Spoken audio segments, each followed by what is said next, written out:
Christophe ku bijyanye na Joe, aho basubiza ko Joe aba yishimiye kuba ari muri Afurika ndetse bakanabwira padiri ko bamukumbuye cyane. Nawe ahita basubiza yuko nta gihe kinini afite aho ngaho, ko afite umwaka umwe wonyine. Ubwo yahise asohoka mu gipangu aho abana batangiye kumukurikira ariko arabirukana. Ku rundi ruhande François yatwaye Joe mu mujyi ngo batembere, aho amutwara kwa papa we ngo urwagwa. Ageze aramusuhuza ubundi bamuhiriza ku rwagwa, ariko ari umuye avuga ko rubishye akurikije ibyo François yari yamubwiye mbere. Nyuma baza baganira mu modoka aho abantu bitwaje intwaro babahagaritse bakareba ibyangombwa bya François, ubundi bakabareka bakagenda, ariko izindi modoka nyinshi bari kuzisuzuma. Padiri Christophe nawe agiye gusura umunyeshuri we witwa Aaron, aho amureza agakapu karimo ibintu. Avugana na mama we gato, umugore uhita umuha imbuto nk'impano. Yabonye abagabo bari kwandika ibintu ku ruhande, amubaje ibyo bari gukora. Mama wa Aaron yamusubije ko bari kubarura abo mu bwoko bw'Abatutsi. Ku rundi ruhande Joe yahamagaye mama we kugira ngo baganireho, ariko bataravugana cyane. Hahita haza taxi banditseho TV. Rachel yasohotsemo araza kugura itabi, ndetse avugana na Joe amumenyesha ko leta batangiye kurasa abo mu bwoko bw'Abatutsi kubera ko bavuga ko nta bantu babarimo. Joe byaramutangaje. Wa munyamakurukazi Joyce ahamagazwa n'umushoferi ahita anagenda. Nyuma batwereka Padiri Christophe ari kureba abana bari kuririmbira mu kiliziya. Ku itariki 6 z'ukwa kane mu 1994 wari umunsi usanzwe. Joe bari gusubiza ibibazo by'abanyeshuri nk'ibisanzwe nyuma y'amasomo, aho bari kumubaza ku bijyanye na Yesu. Christophe nawe yaje kuza amufasha gutanga ibisubizo biryoheye amatwi kuri abo banyeshuri. Baraganira ku bijyanye na Pasika n'urupfu rwa Yesu. Nyuma Christophe yarasohotse, mu maso ye tubona harahindutse. Abonye umujyanama se w'Imana aje, araza aramusuhuza amubaza ku bijyanye n'ibikoresho ndetse n'abantu baba barakoranye muri Oni, ndetse nyuma gato akahita anagenda. Nyuma Charles nawe yaraje amubaza icyo uwo mugabo yaraje gushaka, undi amusubiza yuko yari kumubaza uko bameze. Nyuma ya saa sita Joe ashimira Christophe kuba yaje kumufasha gusubiza bya bibazo by'abanyeshuri mu ishuri kare. Arebye mu idirishya abona umwana muto w'umukobwa witwa Marie uba uri mu gasiporo ko kwiruka. Christophe ahita avuga yuko abona uwo mwana ameze nk'uyikundira Joe. Joe nawe amusubiza yuko ari igihe gitoya. Umukobwa igihe nawe yunamye agiye gufunga rase, utwana ku ruhande twatangiye kumutera amabuye, ariko Joe aza kuza arabwirukana ndetse amubaza niba nta kibazo afite. Joe abaza umukobwa ku ijambo inyenzi aba yumvise babana bari kumwita kare. Umukobwa ahita amusobanurira yuko isobanuye cockroach, inyenzi, ndetse Abatutsi bose akaba ariko bitwa. Papa we Roland yaraje no kumutwara aganira gake na Joe, aho biyemeza ko bazajya kureba umupira bari kumwe mu ijoro. Mu gihe abandi bose bari kureba umupira, Christophe ameze nk'udatuje agasohoka hanze, aho yumvise ibisasu biturika cyane. Yahise ajya kureba Charles kugira ngo amubaze ibyo ari byo, asanga abasirikare bawo ni bose bari kwitegura bafata intwaro. Charles yahise amubwira ko indege Habyarimana babaye irashe. Undi amubaza niba ari accident cyangwa ari guverinoma yabyikoreye, ariko undi amusubiza ko ibyo ngibyo bitaramenyekana. Christophe yahise asaba Joe guhamagara mama we kubera ko ibyahazaza biba byatangiye kuzamo ibibazo. Imbunda za ziri gutegurwa, ubu kandi abasirikare bayo we babitegura batunganya imbunda. Gusa Christophe abwira Joe ko bazavugana na mama we ejo, ndetse amusaba kuryama akaruhuka, ariko ubwo ibisasu byagumye biturika mu mujyi hose. Igihe yari aryamye kubera urusaku rw'ibiturika byinshi, yahise yemeza guhamagara mama we mu ijoro. François umushoferi yaje kumenyesha Christophe ibijyanye n'abantu bari ku marembo y'ishuri. Undi asohoka hanze kugira ngo agende abafungure. Yahise ajya ku marembo ndetse ageka ko bafungura bagatanga ubuhungiro ko aribo bahungiyeho. Mama wa Aaron Ota amenyesha Christophe ukuntu abantu babitwaje intwaro baba baje bafite lisite y'Abatutsi bose bakabarasa. Joe nawe abwira Aaron guhamagara abanyeshuri bose babigana bakaza aho ngaho ku ishuri. Couple abantu bakuze begereye Joe batangira kumusobanurira, ariko kubera ikibazo cy'ururimi nta nubwo bari kubumva.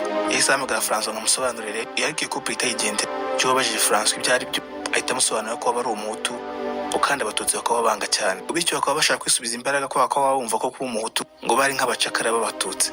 Ndetse François ahita avuga ngo ajya kureba ababyeyi be. Uhagarariye ingabo za Oni yabwiye Christophe kutongera kwakira impunzi aho ngaho mu ishuri, avuga yuko bo bareberera badashobora kwivanga mu bijyanye n'amoko abiri abahanganye. Christophe amusobanurira ko ababizi, ariko abo bahungiye aho ngaho ntabwo babyumva. Ku itariki 7 z'ukwa kane amakuru y'ubugome n'ihohoterwa yatangiye gutangazwa mu makuru. Ubwo n'abandi bazungu baje ku ishuri kugira ngo babe bahifashisha, ariko Joe yagiye mu rugo rwo kwa Roland kugira ngo abatware we na Marie ku ishuri. Gusa aza gusubira inyuma atababonye. Ari mu nzira yabonye abaturage bari guhohoterwa na polisi. Yaje kumenyesha Christophe ibyo aba yabonye, agasanga Roland na Marie nabo bahari, aho yabemereye kubaha icyumba cye abararamo, ariko barabyanga, aho bavuga yuko bagomba kubana n'abandi baturage muri bya byumba bisanzwe. Charles yaje kubwira Christophe ko bari buze gutanga amabwiriza ku banyaburayi saa 12, ndetse byaba na ngombwa bagahita bava mu gihugu byihutirwa. Uwo minisitiri wo muri leta yaraje abwira Christophe gutanga raporo y'ibiri kubera aho ngaho za New York, ariko ntibaze kwivanga mu biri kubera aho ngaho kubera ko bari indeberezi bataje kurwana. Nyuma bari guhabwa amabwiriza abanyaburayi babwiye yuko bazoherezwa kandi mu mahoro. Mama Marie nawe yaraje abwira Joe ko papa bari kumushaka. Roland yabwiye Joe ko bakoze amatsinda 3 kugira ngo bashake ibyo kurya banicungira umutekano, ariko bakari n'ibindi bikoresho bakeneye kugira ngo babashe kujya barya byibuze rimwe ku munsi. Ubwo Joe yagiye kureba Christopher kugira ngo biganireho, undi wahise umusubiza ko abantu baba bakeneye kuvugana n'Imana muri ibi bihe, akahita anatumira Joe muri misa, ariko anasohokana ibintu bye bikura mu cyumba kugira ngo impunzi z'abahungizi zibashe kuhakoresha.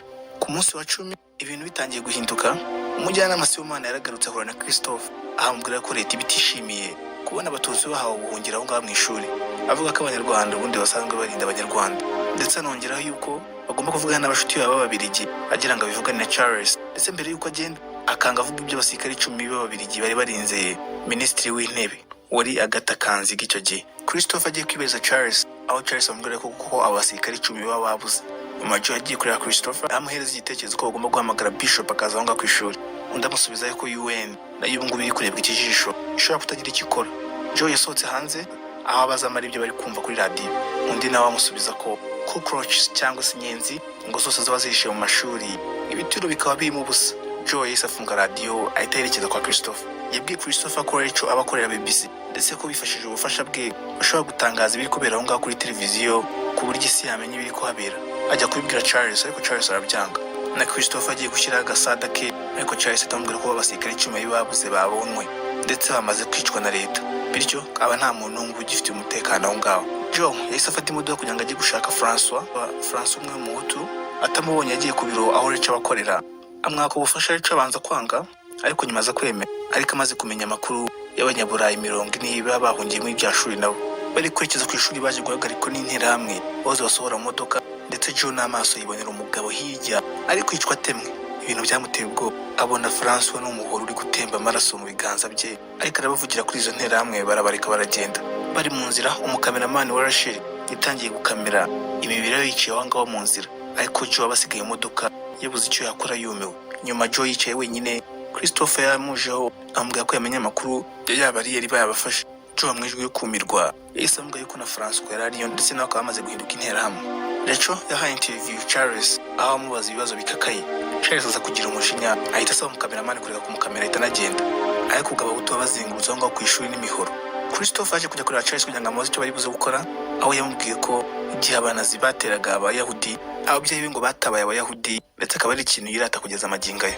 Gusa ibyo bavugaga byose byaragoye n'urusaku bumvise, aho bagiye bagasanga abatutsi baba bafashe interahamwe mu Hutu yari ifite umuhoro. Abasirikare baragiye bamuzikira ku giti, ndetse baravuga yuko bafite ubwoba. Gusa Joe amubwira yuko igihe cyose Rachel akiri gukamera ibiri kubera aho ngaho nta kintu kiri bubabeho.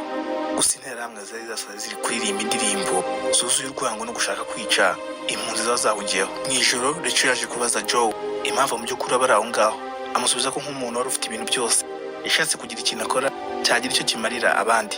Rachel ahita avuga ibyabaye muri Bosnia n'imyaka barashize, aho avuga yuko yaba yararijishwe n'abahapfiriye buri munsi, ariko aho ngaho akaba ari kumva nta kintu bimubwiye ko bose ari Abanyafurika. Bari kuganira, umuriro waragiye bahita bacana amatara y'umukoro. Nyuma gato bumvise umuntu ari kuvuza induru, bagiye kureba basanga ni umugore uri kubyara, ndetse na Christopher ari kumufasha, ndetse umwana bahita banamwita Christopher. Christopher abashimira ahita anagenda. Igitondo gikurikiraho Christopher yamenyesheje Joe ko abapadiri bo mu rusengero rwe bishwe, ndetse aba yemeje kwerekezayo, ariko Joe akamubuza. Papa wa mwana we wavutse yaraje abwira Christopher ko atameze neza. Christopher yemeza gusohoka hanze akajya kugura imiti no gusura rwa rusengero, nubwo Joe aba yamubuje. Gusa ubwo interahamwe zabaga ziri kuvugiriza induru ya modoka ya Joe igiye gusohoka, yaragiye agera kuri Julius umucuruzi agiye kugura imiti, ariko atungurwa no kumva uwo Julius yamubaza niba umuntu agiye kuvura ari Umuhutu cyangwa Umututsi. Padiri arabeshya avuga ko ari Umuhutu. Ari mu nzira agaruka, interahamwe y'undi zaramuhagaritse zishaka umwaka ya miti amaze kugura. Gusa baramuzengeze ku bajya bakamureka akagenda. Yaragiye yinjira muri rwa rusengero, akahita apfuka amazuru nyuma yo gusanga Isabella n'abandi babikira bose babishwe. Akigera ku ishuri, Charles yavuze ko bazirwana igihe babarasheho, undi ariko ahita amwibutsa intego babagendera aho ngaho ko n'ubundi ari ukurasa ari uko nabo babarasheho. Maria yaje kubwira Christopher ko na essence babashiranye, biyemeza kwegera Bibiliya. Joe nawe yaraje baraganira, amubwira ko nta kintu nk'icyo ngicyo yarabonye mu myaka 30 bamaze ari aho ngaho, ndetse atanarangiye ikiganiro avuga yuko icyizere kiba cyamaze kugenda.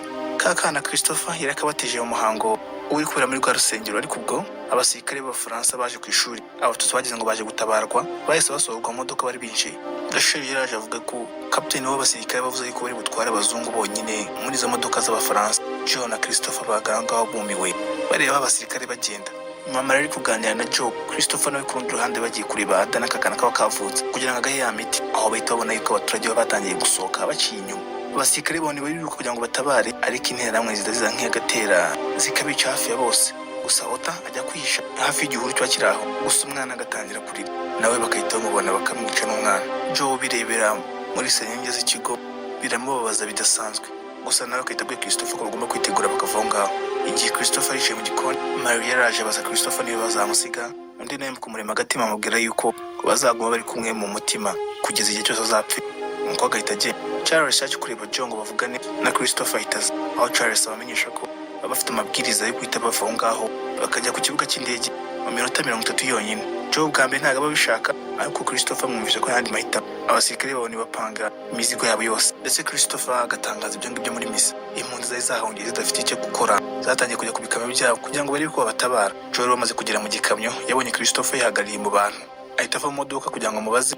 Christopher amubwira yuko Imana ibiri aho ngaho kandi adashobora kubasiga.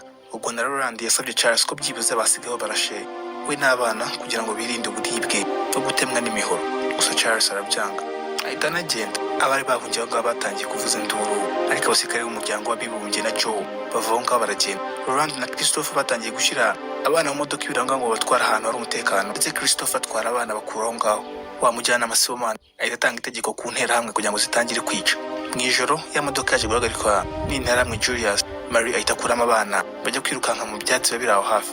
Christopher ashaka kuvugisha Julius yahise amurasa inshuro nyinshi, ndetse Mary amubona ari gupfa nawe ahita yirukankira mu ishyamba. Abari bari ku ishuri bose barishwe, ndetse imibiri yabo ibirambaraye aho ngaho hose. Mary nawe yakomeje kwirukanka muri rya shyamba. Nyuma y'imyaka 5 Joe bari ku ishuri akaza kubona Mary aza, bicara ahantu aho batangira kuvuga kuri Padiri Christopher, aho umukobwa amubaza impamvu yabasize, undi akamusubiza ko yatinyaga gupfa. Undi amubwira ko ubuzima bwakwiye kugenda kose burya atari byiza gusiga umuntu mu bibazo, ahubwo ko ukwiye gushaka uburyo bwiza wabafasha nk'uko Father Christopher aba yarabikoze mbere. Iyi filimi ikaba itwereka ubugwara abasirikare umuryango w'abibumbye bagize basiga abatutsi kugira ngo bicwe, mu gihe mu by'ukuri ari abantu bakwiye guharanira amahoro